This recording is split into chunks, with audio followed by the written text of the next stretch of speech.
Bricks అంతర్జాతీయ award 2025 ఎవరికి లభించింది?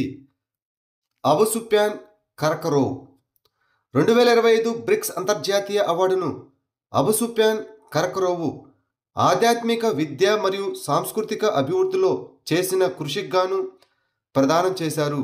అదనంగా మే 2025లో జరిగిన బ్రిక్స్ అంతర్జాతీయ అవార్డుల ప్రధానోత్సవం సంగీతానికి చేసిన కృషికి గాను మాస్ట్రో యుగోర్ అవార్డును మరియు బయోటెక్నాలజీ అదేవిధంగా విద్యలో చేసిన కృషికి గాను డాక్టర్ సబీర్ హసన్ను కూడా సత్కరించింది.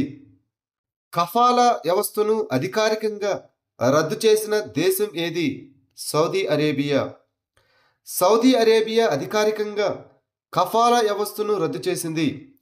దశాబ్దాల నాటి కార్మిక స్పాన్సర్షిప్ ఫ్రేమ్వర్క్ అయిన ఇది ఆధునిక బానిసత్వంగా విస్తృతంగా విమర్శించబడింది. విదేశీ కార్మికులపై కఠినమైన నియంత్రణను కలిగి ఉంది. వీరిలో చాలామంది భారతీయులు ఉన్నారు. ఈ కఫాలా వ్యవస్థ కింద యజమానులు పాస్పోర్ట్లను జప్తు చేసుకోవచ్చు, ఉద్యోగ మార్పులను పరిమితం చేయవచ్చు మరియు ప్రాథమిక హక్కులను తిరస్కరించవచ్చు. కార్మికులను దోపిడీ పరిస్థితుల్లో కూడా బంధించవచ్చు. వివాహిత మహిళలు మరియు వారి సోదరుల మధ్య బంధాన్ని సూచించే సాంప్రదాయ పండుగ అయిన నింగోల్ చకోబాను ఏ రాష్ట్రం జరుపుకుంటుంది? మణిపూర్. మణిపూర్ రాష్ట్రం నింగోల్ చకోబాను జరుపుకుంటుంది. ఇది వివాహిత మహిళలు మరియు వారి సోదరుల మధ్య బంధాన్ని సూచించే సాంప్రదాయ పండుగ. ఈ పండుగలో వివాహిత మహిళలు తమ పితృగృహాలను సందర్శించి గొప్ప విందును పంచుకొని వారి సోదరుల నుండి బహుమతులు అందుకుంటారు. స్టార్మ్ షాడో క్షిపణిని యునైటెడ్ కింగ్డమ్ మరియు ఏ దేశం సంయుక్తంగా అభివృద్ధి చేశాయి? ఫ్రాన్స్. స్టార్మ్ షాడో అనేది long range air launched cruise క్షిపణి. దీనిని యునైటెడ్ కింగ్డమ్ మరియు ఫ్రాన్స్ సంయుక్తంగా అభివృద్ధి చేశాయి. ఈ క్షిపణిని ఫ్రాన్స్లో స్కాల్ప్ అని కూడా పిలుస్తారు. ఇది అన్ని వాతావరణ పరిస్థితుల్లో స్టెల్త్ మరియు ఖచ్చితమైన దాడుల కోసం రూపొందించబడింది. ఇది ఎయిర్ బేసులు, రాడార్ సైట్లు మరియు కమ్యూనికేషన్ హబ్బుల వంటి అధిక విలువైన స్థిర ఆస్తులను లక్ష్యంగా చేసుకుంటుంది. దీనిని ఈజిప్టు, భారతదేశం, Italy, Greece, Saudi Arabia, Qatar మరియు యుఏఈ వైమానిక దళాలు ఉపయోగిస్తున్నాయి. భారతదేశం ఈ స్కాల్ప్ క్షిపణులను భారత వైమానిక దళానికి చెందిన రాఫెల్ ఫైటర్ జెట్లతో అనుసంధానించబడింది. మలేరియా నుండి బలమైన రక్షణను చూపించే MAM-01 మోనోక్లోనల్ యాంటీబాడీని ఏ దేశం అభివృద్ధి చేసింది? United states of America. United states of America పరిశోధకులు MAM-01 అనే మోనోక్లోనల్ యాంటీబాడీని అభివృద్ధి చేశారు. ఇది ప్రారంభ క్లినికల్ ట్రయల్లో మలేరియా నుండి బలమైన రక్షణను చూపించింది. మోనోక్లోనల్ యాంటీబాడీస్ శరీరం యొక్క సహజ రోగనిరోధక రక్షణలను అనుకరించే ప్రోటీన్లు. 4వ దక్షిణాసియా అనగా సాఫ్ అథ్లెటిక్స్ ఛాంపియన్షిప్ 2025కు ఏ రాష్ట్రం ఆతిథ్యం ఇస్తున్నది? జార్ఖండ్. 4వ దక్షిణాసియా సాఫ్ అథ్లెటిక్స్ ఛాంపియన్షిప్ 2025 అక్టోబర్ 24 నుంచి 26 వరకు జార్ఖండ్లోని రాంచీలోని బిర్సా ముండా ఫుట్బాల్ స్టేడియంలో జరుగుతుంది. ఈ ఛాంపియన్షిప్ కోసం దక్షిణాసియా దేశాల నుండి అథ్లెట్లు ఇప్పటికే రాంచీకి చేరుకున్నారు. రియల్ టైమ్ వరద అంచనా వ్యవస్థను ప్రారంభించిన మొదటి నగరం ఏది? చెన్నై.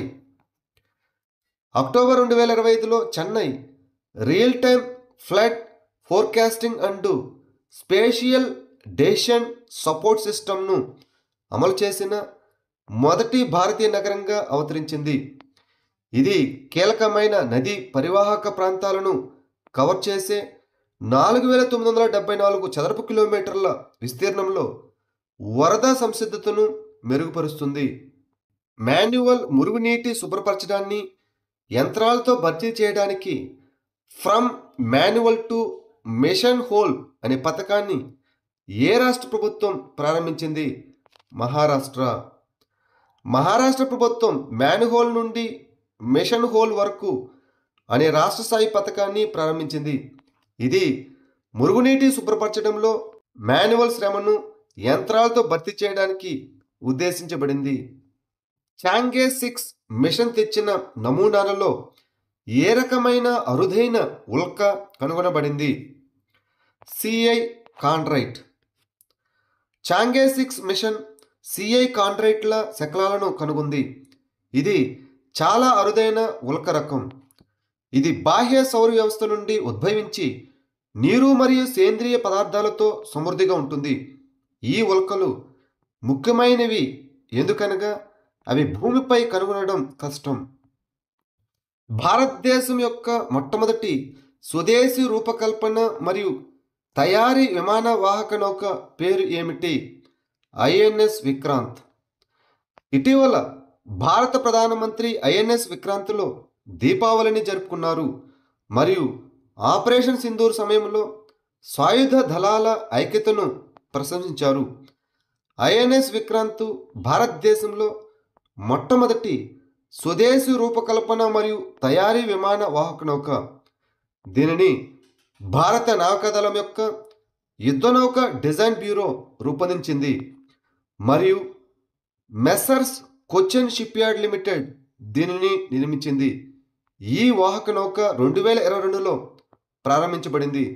ఇది 262 మీటర్ల పొడవు మరియు 62 మీటర్ల వెడల్పు ఉంటుంది. కోనార్క్ బలూకండ్ వన్యప్రాణుల అభయారణ్యం ఏ రాష్ట్రంలో ఉంది? ఒడిశా. ఒడిశాలోని కోనార్క్ బలూకండ వన్యప్రాణుల అభయారణ్యంలో మచ్చుల జింక జనాభా వేగంగా తగ్గుతుంది. ఈ అభయారణ్యం ఒడిశాలోని పూరి జిల్లాలో ఉంది మరియు దీనిని 23 ఏప్రిల్ 1984న ప్రకటించారు. భారతీయ అడవులలో మచ్చల జింక అత్యంత సాధారణ జింక జాతి. ఇది international union for conservation of nature అనగా IUCN ద్వారా అతి తక్కువ ఆందోళన కలిగించేదిగా జాబితా చేయబడింది. ఇటీవల వార్తల్లో కనిపించిన సదరన్ రైట్ వేల్ యొక్క IUCN స్థితి ఏమిటి? తక్కువ ఆందోళన చెందినదిగా పరిగణించబడింది. సదరన్ రైట్ వేల్ ఉపరితలంపై గాలిని పీల్చుకునే మరియు మనుగడ కోసం మహాసముద్రాలపై ఆధారపడే సముద్ర క్షీరదాలు. అవి దక్షిణ అర్ధగోళ మహాసముద్రాల్లో బేలులో నివసిస్తాయి మరియు వేసవిలో చల్లని అంటార్కిటికా జలాలకు ప్రయాణిస్తాయి. International union for conservation of nature IUCN red list ప్రకారం దీని యొక్క పరిస్థితి తక్కువ ఆందోళనగా జాబితా చేయబడింది. Financial action task force FATF యొక్క ప్రాథమిక లక్ష్యం ఏమిటి? మనీ లాండరింగ్ మరియు ఉగ్రవాదాన్ని నిరోధించడానికి financing. Financial action task force FATF అనేది మనీ లాండరింగ్ మరియు టెర్రరిస్ట్ ఫైనాన్సింగ్కు వ్యతిరేకంగా ప్రపంచ ప్రమాణాలను నిర్దేశించే స్వతంత్ర అంతర్ ప్రభుత్వ సంస్థ. ఇది 1989లో ప్యారిస్లో జరిగిన G7 సమ్మిట్ సందర్భంగా స్థాపించబడింది. ఈ FATF ప్రధాన కార్యాలయం ఫ్రాన్స్లోని ప్యారిస్లో ఉంది. భారతదేశం 2010లో FATF సభ్యదేశంగా మారింది. భారతదేశంలో సరళీకృత అధీకృత ఆర్థిక ఆపరేటర్ AEO కార్యక్రమం ఏ అంతర్జాతీయ ఫ్రేమ్వర్క్ కింద పనిచేస్తుంది? ప్రపంచ కస్టమ్స్ సంస్థ సేఫ్ ప్రమాణాల ఫ్రేమ్వర్క్లో. ప్రపంచ వాణిజ్యాన్ని సురక్షితంగా ఉంచడానికి మరియు సులభతరం చేయడానికి AEO కార్యక్రమం ప్రపంచ కస్టమ్స్ సంస్థ సేఫ్ ఫ్రేమ్వర్క్ ఆఫ్ స్టాండర్డ్స్ కింద పనిచేస్తుంది. అంతర్జాతీయ సరఫరా గొలుసు భద్రతను బలోపేతం చేయడానికి ఈ WCO జూన్ 2025లో సేఫ్ ఫ్రేమ్వర్క్ను స్వీకరించింది. దీనిని 2011లో పైలట్ ప్రాజెక్టుగా central board of indirect taxes మరియు కస్టమ్స్ సిబిక్ ప్రారంభించింది.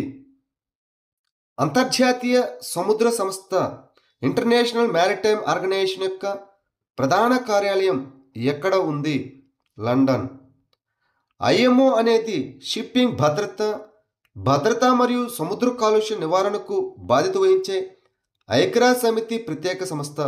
దీనికి 176 సభ్యదేశాలు మరియు 3 అసోసియేట్ సభ్యదేశాలు ఉన్నాయి. దీని ప్రధాన కార్యాలయం లండన్లో ఉంది. షిప్పింగ్ భద్రత మరియు పర్యావరణ పనితీరు కోసం ఐఎంఓ ప్రపంచ ప్రమాణాలను నిర్దేశిస్తుంది. యుఎన్ సస్టైనబుల్ డెవలప్మెంట్ గోల్ 14కు దోహదం చేస్తుంది.